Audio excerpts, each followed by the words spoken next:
In the traditional, typical dominant financial system that we have, you have to have capital to get access to capital. You have to have money to get access to money. Now, that money comes in a lot of different forms. It might come in the form of personal assets. It might come in the form of owning a piece of property or owning a piece of equipment that can become the collateral that can unlock a loan. That's what gives you access to that further investment.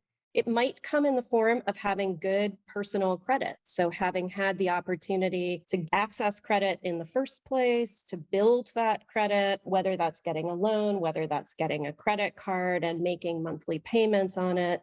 But it means that you have, as an individual, achieved some level of financial solvency and have been able to demonstrate that in a way that has increased your credit. We live in a country that has a racial wealth gap. The reality is that wealth and the existing capital is often concentrated in communities that are not Black and brown. And so one of the things that we see is that the key factors that unlock the access to risk are things that come with privilege. It is a privilege to grow up in a stable environment. It is a privilege to have parents who are fully employed, who are able to meet their financial obligations. It is a privilege to be educated in a public school system that is well funded enough to provide financial literacy training, to have credit building programs and all of those things.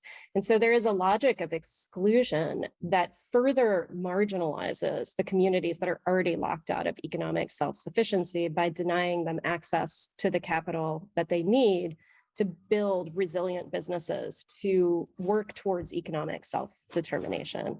And it's an ongoing problem. And it's a part of what I think all of our organizations are trying to figure out how to monkey wrench, trying to figure out how to do differently, to flip that logic so that we're really looking at different factors. And we're not saying that your access to capital is determined by the privilege that you've had leading up to this moment.